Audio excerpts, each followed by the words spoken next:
Welcome back, beautiful and amazing human beings, and let's just get right into it. There's a lot of news to cover today, and specifically in this video, we will be talking about aliens! And not just the ones sponsored by Bud Light, with also an important update about the Storm Area 51 event, which we're actually going to be reporting on the ground from somehow, maybe, we'll see. We're also going to get into the quote, new evidence by Saudi Arabia, and ask the question, has war been averted? Oh yeah, there's also a new election that really doesn't look good for Netanyahu.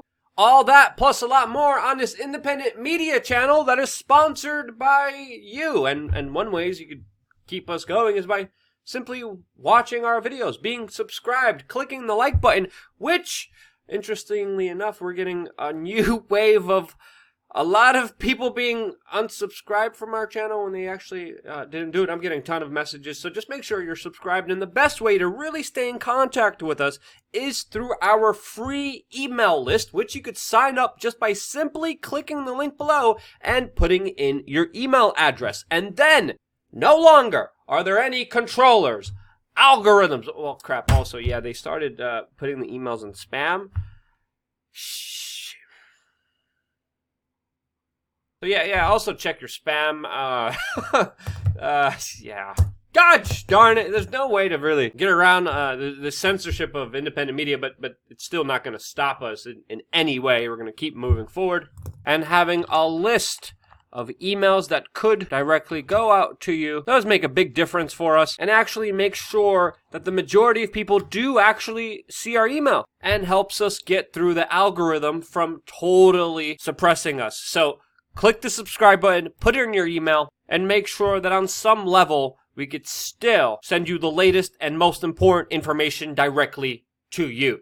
And before we get into the latest headlines and news that's developing right now, I kind of wanted to take a step back and remind all of you folks that a lot of times when you're consuming news, you're most likely consuming propaganda. You're consuming an agenda. You're consuming a special interest group buying a special lobby in order to affect you psychologically for its own purposes and goals. And one of the biggest ways that this happens is, of course, with editorializing, selecting and choosing what you decide to cover as a news organization, and then throwing emotions behind it in order to manipulate someone for a specific goal or outcome. And this is, of course, something that almost everyone in the news business is guilty of, but should also leave you questioning, why are we seeing certain issues, certain topics, certain stories covered while others are totally ignored? Why are we concentrating like the Toronto Star, which, by the way,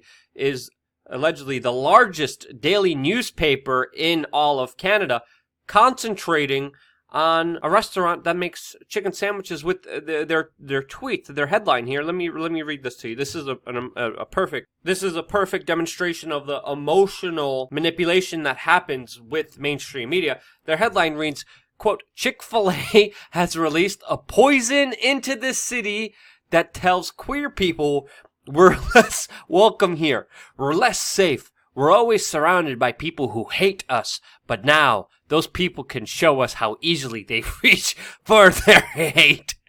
Hashtag opinion. Wow. And this is because of a chicken sandwich restaurant.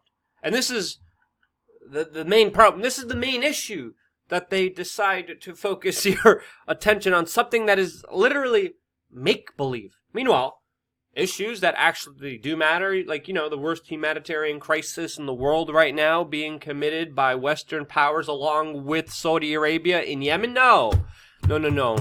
Yeah, that's not as important as some make-believe, non-existent chicken sandwich-making Nazis that want to create some kind of gay apocalypse. Or if we look at actual issues and things that actually do affect us, that do hurt our health, that do hurt us and kill us, like, you know, obesity, that, as even Bill Maher pointed out, killed over 40,000 people in the United States in just 1 month, compared to, of course, the 53 Americans that died in mass shootings. Which issue do you think is most important? Which issue do you think powerful people make the most money off of and have an invested interest in you being fat and dumb? Which allows these special interests to profit off of you when you are. And gee, I wonder why we have such a problem with obesity in the United States. I mean, I just can't understand why this would happen, especially with GMO companies like Monsanto just given carte blanche ability to do whatever they want. I can't understand how is it possible that there's so many fat asses in this country. I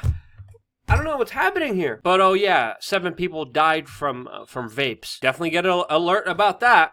And of course, everyone got the alert on that one. But imagine if everyone would get an alert every time someone died from a mistake by Big Pharma, which you won't, because Big Pharma has big money that controls the special interests that effectively lobby and, in many ways, control the mainstream media. So yeah, in short, editorializing does happen. Question everything, especially the issues that are being brought to you to the forefront by the legacy dinosaur horse stream media. And again, also understand that editorializing does happen here. When I select what I cover, my subconscious plays a big, definite role in that decision. And as a presenter, you at least know where it's coming from, especially seeing my track record and my history, and understanding that special interests, at least in this specific broadcast, they're not any, because of people who individually donate $5 a month and keep us fully free and independent. And with the smaller, more diversified news organizations out there, the more possibility of actual truth, of actual issues that matter, that will come to the forefront as we're discussing in this particular video. So, that's just, I don't know why I got passionate about this, and I just kind of wanted to remind everyone, question everything, especially the news and where it's coming from. All right, now back into the actual news and headlines of the actual things that are developing that should be covered. I want to get into the latest developments surrounding, of course, Saudi Arabia and the attacks on their oil field, which the White House recently described as a quote, and I can't believe they said this. I really can't believe the White House described the oil attacks on Saudi Arabia as their 9/11, which is extremely interesting, since Donald Trump and his administration is covering up high-level Saudi officials that actually made 9/11 happen. And Donald Trump, just like Barack Obama, just like George W. Bush before him, are all a part of the cover-up, hiding information to how Saudi Arabia and high Saudi royal officials helped commit 9/11 on the United States. But now an attack on their oil field that didn't kill anyone is somehow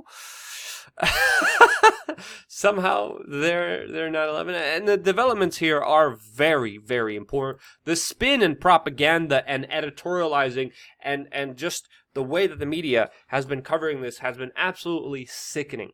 We're not even talking about on the media if there should be a war, but when and how there should be a war, which is just absolutely totally backwards. But continuing on, Saudi Arabia just moments ago came out with an official statement after a very short, quote, investigation that they allegedly had, and they came to the conclusion somehow that the missiles that hit their oil fields were Iranian missiles coming from the north, and that Iran had to be involved in some way. And now the official story, according to Saudi Arabia, since there was many back and forth assertions, a lot of anonymous U.S. officials coming forward with what was obviously now just incorrect information, but allegedly, this is Saudi Arabia's take on the issue, that it was 25 drones and a combination of missiles now that were used to shut down half of its oil production. Again, it's important to say allegedly, because the only evidence we really have of this is just spotty satellite photos and then these photos of these alleged missiles, which of course raise more questions than answers surrounding this entire incident, which deserves a lot of scrutiny, which it's not getting in the U.S. mainstream media. And for Saudi Arabia to say that this is unquestionably sponsored by Iran is definitely something questionable. And again, the Secretary of State, Mike Pompeo, a part of the Trump administration, is taking this opportunity as a, quote, act of war by Iran, and of course very heated rhetoric, which of course comes to great delight to many Saudi Arabians who do wish to get the United States involved in a conflict against their chief major one enemy in the region, Iran.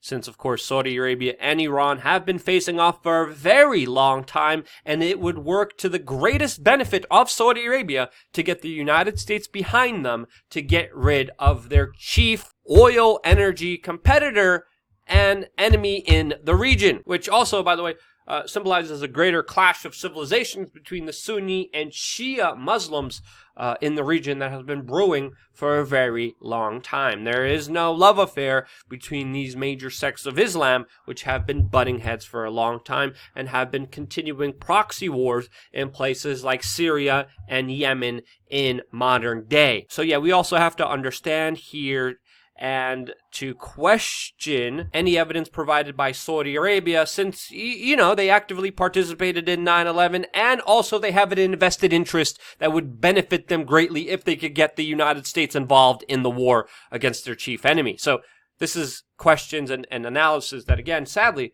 you're not hearing anywhere else on the mainstream media. But some are saying that war has been averted because Donald Trump has ordered new, quote, tougher sanctions on Iran. Sanctions are just another way of saying economic warfare, which the United States does all throughout the world to countries like Venezuela, to countries like Cuba, which ultimately results in a lot of innocent people being hurt. If you look at the sanctions that happened to Iraq by the United States, we had devastating effects on the civilian population. Meanwhile, the leadership that the United States is trying to hit with these economic warfare sanctions, they're usually fine. And this theory of sanctions somehow working just proved to be flat out false when you look at the examples of Cuba and Venezuela. They have only hardened the resistance and haven't created or fomented protests against regimes that the sanctions are expected to do. But again, from these sanctions, from this economic warfare, mainly civilian casualties and atrocities are results of them. But is this it? Has this bigger war in the Middle East that has been brewing for a very long time been averted? In my opinion, from my analysis, no, not at all. This is only the beginning. Expect also another incident to happen, especially around October, where I really expect things to kick off in that specific region. We have Mike Pompeo on his way to Saudi Arabia right now as we are speaking. And of course, this is only the beginning of more escalations that will happen, more events that will happen that will only escalate the situation. It's also important to ask here, the Saudi Arabian missile and defense systems that were bought from the United States that cost them billions of dollars, why did they somehow didn't work? Why did they fail to detect these drones and missiles that were allegedly flying towards them when they're billions of dollars worth of military equipment? You know, the same military equipment that Saudi Arabia is using, that has now been confirmed, that killed over 40 children in Yemen, because the United States, along with Saudi Arabia, are in a partnership creating the worst humanitarian crisis in the world right now in Yemen, with untold number of civilian casualties that are starving, that are dying from disease. But yet you don't hear this at all. You just hear, no, there's some oil destroyed by Saudi Arabia, which is their somehow 9/11, which the mainstream media drones on and on about. But the loss of human life and the sanctity of life in Yemen, no.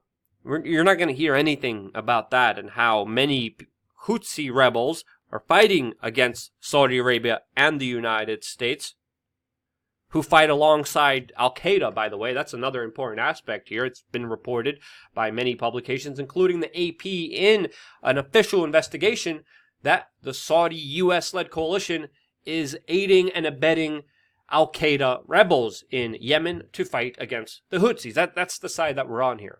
We're on the side of the country that has arguably the worst human rights record in the world. But yet, none of this is mentioned. None of this is talked about when talking about the back and forth actions that are taking place between the Houthis and, of course, the forces that I just mentioned beforehand. And now moving forward with news about Israel that also plays a key role in the U.S.-Saudi Arabia alliance.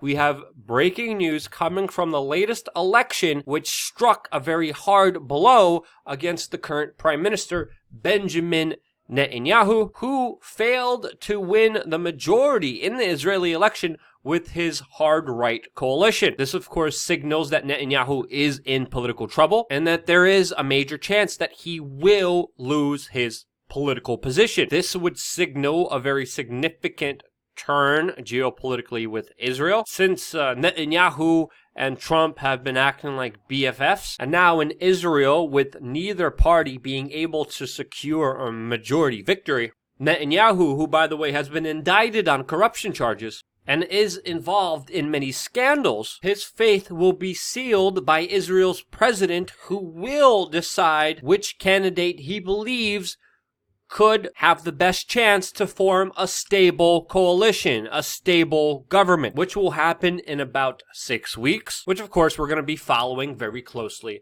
on this YouTube channel, since the ramifications of this are very big. And now to the topic that everyone has been waiting for, aliens!